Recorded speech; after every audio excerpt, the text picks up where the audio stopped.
Hi friends, నేను మీ చందన కృష్ణ. ఈరోజు నేను చికెన్ కర్రీ చేస్తున్నాను. దానికి కావాల్సిన పదార్థాలు: ముందుగా స్టవ్ పైన బౌల్ పెట్టుకొని అందులో ఆయిల్ పోసుకోవాలి.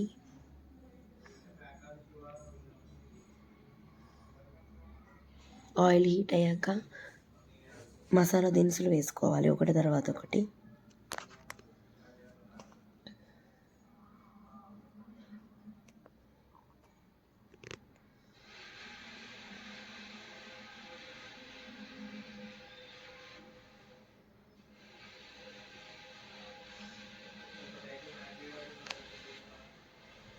బిర్యానీ ఆకు వేసుకోవాలి.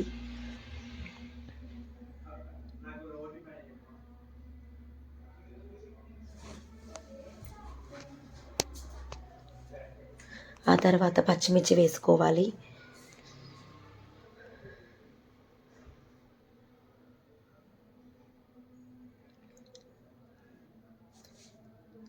ఆ తర్వాత ఆనియన్స్ వేసుకోవాలి.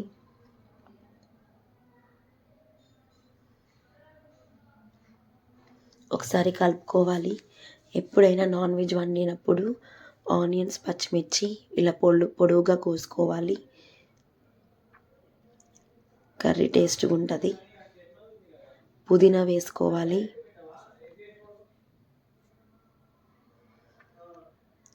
ఒకసారి కలుపుకోవాలి. పుదీనా వేసిన తర్వాత పుదీనా అనేది మగ్గనివ్వాలి. అని పచ్చి వాసన పోయేంత వరకు అలా మగ్గనివ్వాలి. మగ్గనిచ్చిన తర్వాత 1 స్పూన్ పసుపు వేసుకోవాలి. ఒకసారి కలుపుకోవాలి.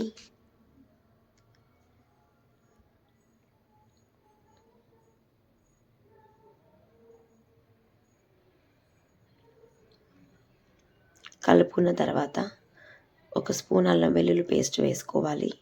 అల్లం వెల్లుల్లి పేస్ట్ పచ్చివాసన పోయేంత వరకు మగ్గనివ్వాలి. ఒకసారి కలుపుకోవాలి.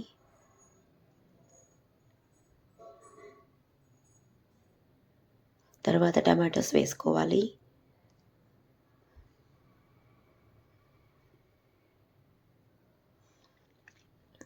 ఈ టమాటోస్ మగ్గనివ్వాలి. మగ్గిన తర్వాత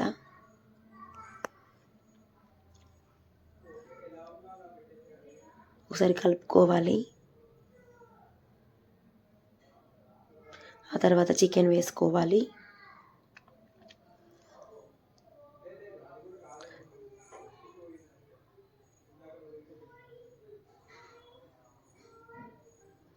ఒకసారి కలుపుకోవాలి. చికెన్ వండినప్పుడు టమాటో వేసి వండుకుంటే మనకి వేడి చేయకుండా ఉంటుంది. ఎందుకంటే చికెన్ వేడి చేస్తుంది కదా, ఈ టమాటో వేసి వండుకుంటే వేడి చేయకుండా ఉంటుంది. ఇలా ట్రై చేయండి. మళ్ళీ టమాటో పుల్లగా వస్తుంది కాబట్టి మంచిగా ఉంటుంది టేస్ట్. తర్వాత కారం వేసుకుంటున్నాను. 1 స్పూన్ కారం వేసుకుంటున్నాను.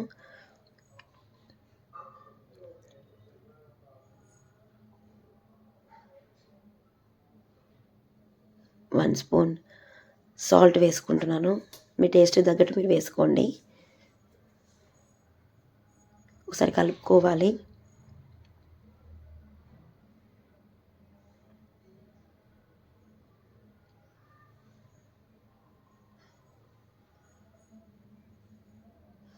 మూత పెట్టి ఒక 10 మినిట్స్ అట్లా మగ్గనివ్వాలి.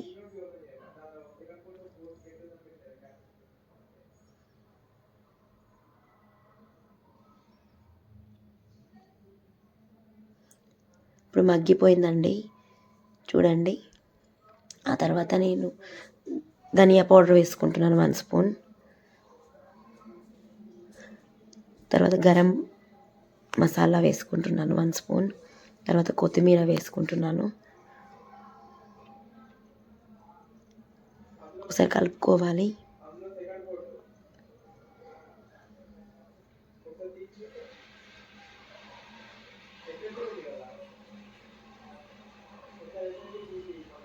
ఒక 10 మినిట్స్ మూత పెట్టి మగ్గనిద్దాం.